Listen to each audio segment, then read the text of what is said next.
समस्त सभासदों, कौरव वंश के हमारे तात चक्रवर्ती सम्राट धृतराष्ट्र की आज्ञा से वह हर कला में निपुण विश्वकर्मा की सहायता से किया गया है।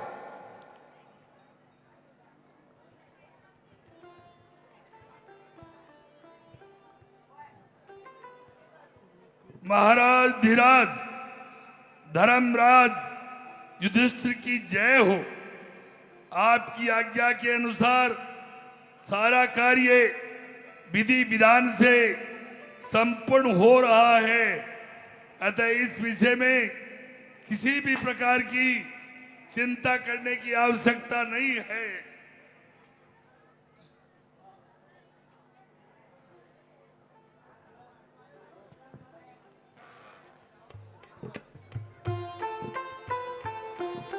श्री कृष्ण गोविंद हरे मुरारे, हे नाथ नारायण वासुदेवा।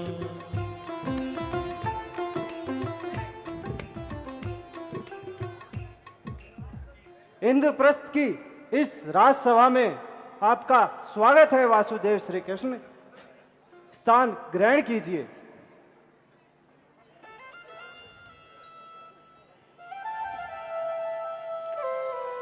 हे बड़े भ्राता युधिष्ठिर महाराज, आपने जो आज मेरा सम्मान किया है उसके लिए आपको हृदय से धन्यवाद।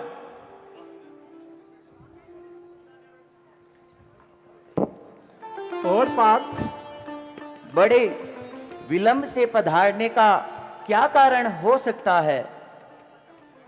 हे पार्थ, अभी मालूम हो जाएगा।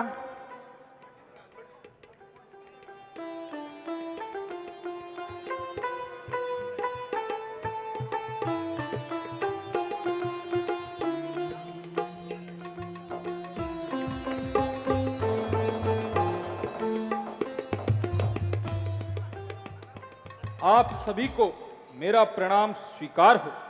यशस्वी भव पुत्र। हे हिडिंबा कुमार, तुम कहां से आ रहे हो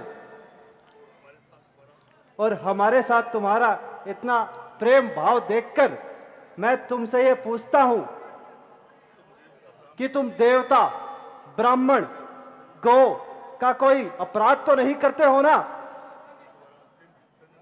तुम्हारा अत्यंत हित करने वाली तुम्हारी माता प्रसन्न तो है ना?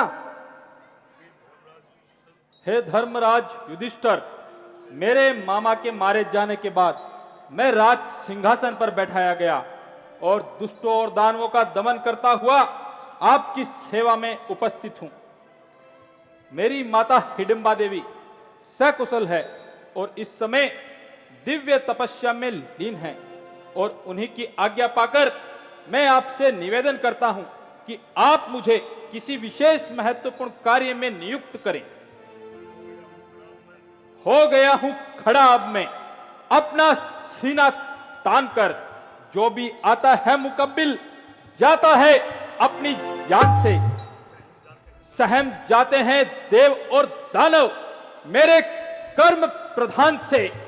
जानता है सारा जग मुझे घटोत्कच के नाम से। यशस्वी भव पुत्र। हे पुंडरीकाक्ष, हे मधुसूदन, घटोत्कच का जन्म महाबली भीमसेन से हुआ है। मैं चाहता हूं कि घटोत्कच को योग्य स्त्री प्राप्त हो। आप तो सर्वज्ञ हैं, कृपया मार्गदर्शन कीजिए।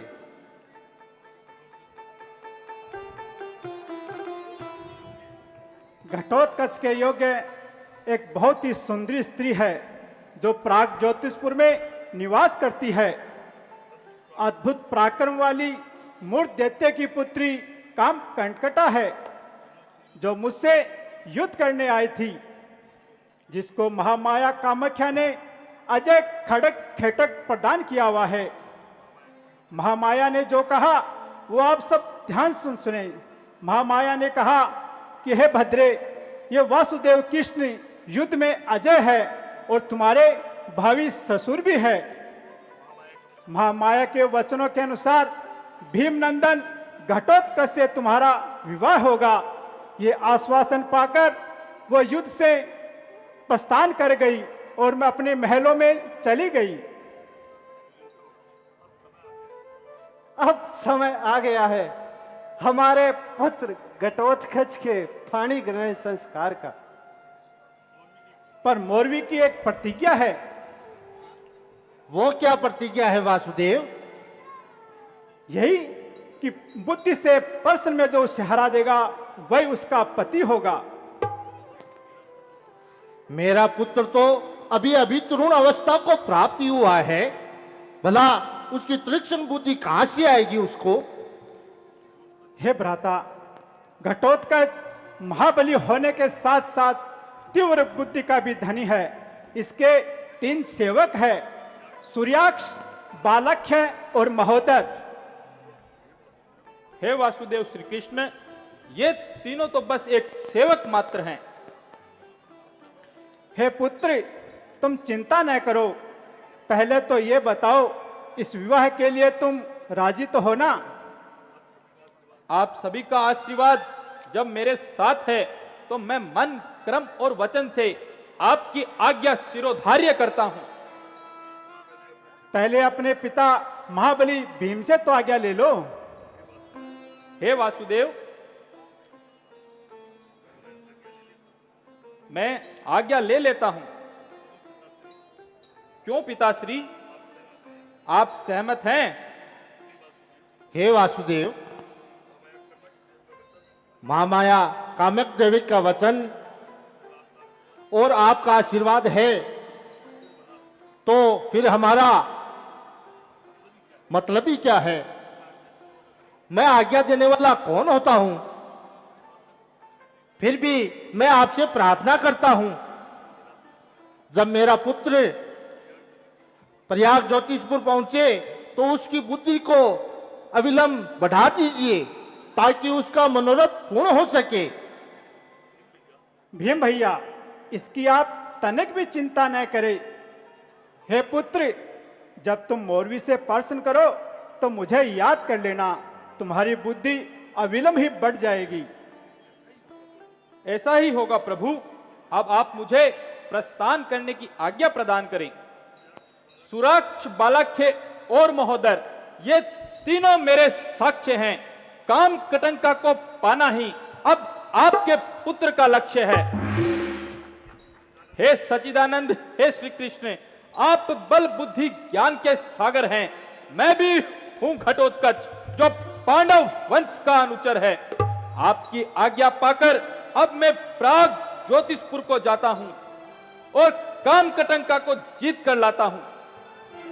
ऊंच नीच के भेद की जन्म नहीं पहचान, उच्च उसी को जानिए जिसके कर्म महान।